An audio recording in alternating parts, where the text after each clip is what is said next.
What's up guys, Houndish here, and today we've got some Destiny 2 new stuff to talk about. So it looks like Bungie have accidentally listed the date for the next update, which of course is probably going to mean DLC as well. I'll talk about that in a moment. On top of this, we have some insights about future updates coming to Destiny 2, some fixes and changes coming to the game, as well as Bungie's priority list for updates that the community want to see. So let's get straight into it. Firstly, I want to talk about this DLC/May update release date. So like I said, it looks like Bungie have kind of accidentally distributed this piece of information. Firstly though, full credit goes to Mr. Sean. One of his viewers actually pointed this out to him, so those guys actually noticed this first. But of course, Chris Barrett did give us a roadmap for the weekly Crucible rotating playlist, which leads up to May the 1st, and a lot of us were speculating, does that mean that on May the 8th, that's when the DLC will actually land? Now, interestingly enough, if you look at This Week at Bungie, which came out last Thursday, they talk about the March update and they say this was another step. The next one is coming in May. Keep an eye on our roadmap and we'll keep you up to date with what to expect. Interestingly though, the French version doesn't quite have the same edit. So we can see the French version right here. And if you do a direct translation, this is actually on the Bungie webpage. You can see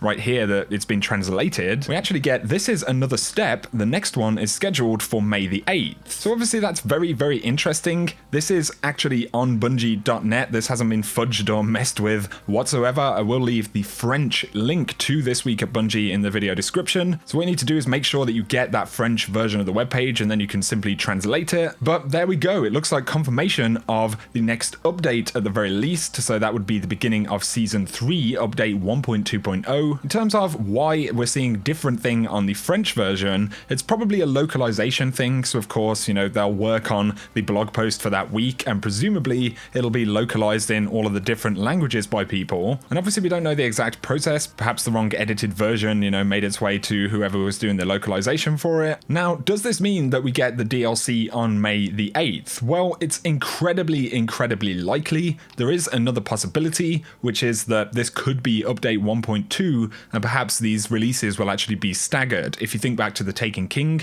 we did see an update, I think it was a week or 2 weeks before Taken King came out, that actually featured all of these sandbox changes for the Taken King. So it is possible that there could be two separate dates. We know that both the update and the DLC are supposed to come in May. My guess is that it will all come at the same time, but it looks like May the 8th is probably a safe bet to mark your calendar for this one. So pretty interesting stuff. Let me know what you think down in the comment section. But now I'm going to talk about some other updates and bits of information coming from Bungie. So a few days back, Cosmo actually posted a list that a few people have been talking about, and it's a list of changes and some of the priorities that they see coming from the community in terms of stuff that people want added to Destiny 2. And these updates are somewhat significant because Bungie are being more candid about the issues with the game and the stuff that people are expecting to see. But this was Cosmo's top priority list. So weapon slot changes, adding random rolls, making duplicate drops meaningful, lowering the time to kill, more weapons and armor as unique rewards, secrets to discover, collectibles and items to find, more difficult activities, making exotics more powerful, direct access to specific activities, longer tail progression and quest activities, as well as more vault space and storage solutions. He does add that this is not a complete list of every single change, but just some of the top stuff off the top of his head. And I think a lot of people in the community would agree with the stuff inside of this list. But also somebody asked Chris Barrett, and I did mention this previously, they asked him about Destiny as a hobby and how much Bungie actually wanted this game to be investable now, as well as random rolls and the weapon slots. And Chris Barrett did say that they want to re-establish Destiny as a hobby where there's always something new to do and cool or more powerful stuff to chase. And he also said he promises that he'll have definitive answers for the other two questions. Both the random rolls topic and the weapon slots topics are extremely high on the priority list, and they absolutely owe players answers to those questions. And as I said before,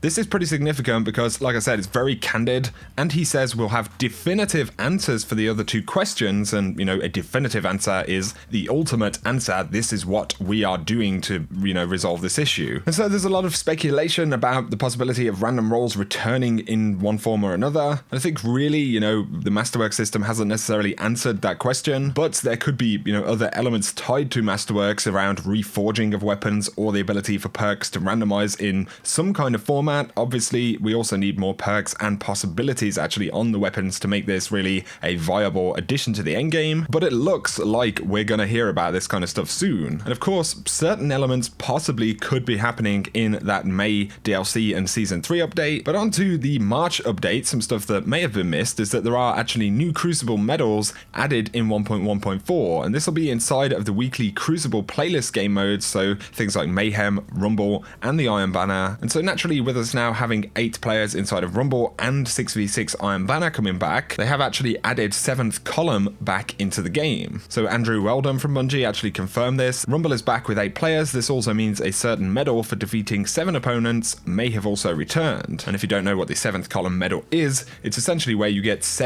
kills in rapid succession. On top of this though, I've heard of a few others, things like sum of all tiers, which is where you score more points in a Rumble game than the sum of all of the other players in the game. I know there are actually quite a few other medals that have been added as well, things for, you know, super multi-kills, possibly some other Iron Banner medals and things like that, but unfortunately there isn't actually an easy way to identify these medals. Destiny Tracker doesn't keep track of which medals are actually in the game. You can't see them in Destiny sets or anything like that. So let us know in the comment section if you found any other new Crucible medals in the game. DMG did also make a few notes about Rumble, so he said, here are some of the top feedbacks I've noted since Rumble went live. So Dead Cliffs has been highlighted as a map with more severe spawning issues than other maps. Noted feedback, while the 8-player chaos is controlled and enjoyable to some, that it's a bit crowded out there. Also that the spawn timers feel low as players are spawning behind the opponent that has just defeated them and getting revenge before health has had the chance to regen, and power ammo is plentiful, but that's leading to some players dominating the match with weapons like Acreus and just camping spawns. So it's good that they are recognizing, you know, some of the issues here. There are a lot of subjects of conversation around a mode like Rumble, you know, the spawn timers, the player count has been a big point of conversation, even time to kill is very influential. So I think a lot of us are hoping to see, you know, some changes to Rumble at least. As I mentioned previously, the stuff that Chris Barrett spoke about, having definitive answers for things like weapon rolls and weapon slots. There could also be some level of changes coming in May with the DLC, and we are due to have a roadmap update inside of April, which will probably come alongside more Season 3 reveals. But of course, we do know that inside of the May update, we will be seeing some exotic changes. Bungie actually previewed some of these a few days back. Just in case you missed it, they showed the Sturm and the Drang, which have actually been buffed. Both of them have new abilities, and the Sturm is actually capable of 2-tapping people when used in synergy with the Drang, and that's just one example of an exotic rework. So it's going to be very interesting. But if you've been experiencing some of the issues with black screens as well as the raid spawning issues, we actually have an update about some of that stuff. So one of the Bungie devs did confirm on Reddit that they've actually identified the cause for the tower black screen issue, and they are continuing to work on that fix. But the same dev did point out on the Bungie forums that they've actually found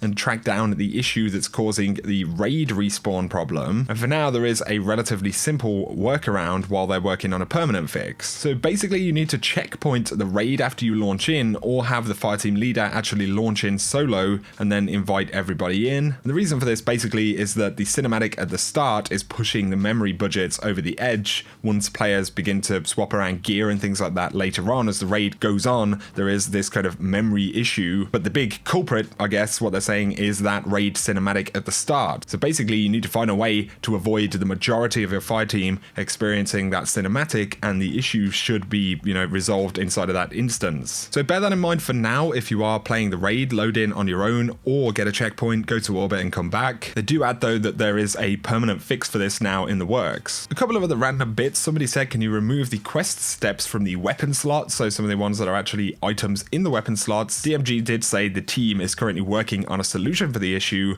Once I have details, I'll let you know. Previously in one of the trailers for D2, it did actually show a record kind of tab, just like we had in D1, where, you know, your quests and things like that would kind of be stored. So possibly we will see something like that implemented in the future. And someone also asked for confirmation about these snipers. So is there a reason why snipers didn't get a flinch decrease? And this is of course in the March update. Josh Hamrick said that's the scope bug that we couldn't get fixed until 1.2.0, which is the next update. And of course that comes in May. So just as a bit of clarification there, snipers are not completely fixed just yet. They actually want to reduce the flinch on the snipers, but they need to work around a bug. And another quick shout would be that the repeat Crucible and Strike map protection has actually been disabled inside of the update because it was causing matchmaking issues. Basically, you would just sit there and not be able to matchmake sometimes if you were with another player. And players were also getting kicked to orbit quite a lot while in fire teams. So that has had to be turned off until a later date. So if you are getting duplicate maps, that is why. But anyway, guys, that is going to sum up this roundup of information. I hope you have found the video useful. Quite a few things to talk about. If you have enjoyed it, a like is very much appreciated. Had really hoped to get that DLC reveal today potentially. Maybe later on this week. If not, definitely next week. I would imagine we got to hear something because because we're getting quite a bit closer to when this is supposed to launch. But as always, I appreciate you guys watching. If you are new around here, feel free to hit subscribe if you want to see more D2 content going forward. For now though, I will catch you guys very soon.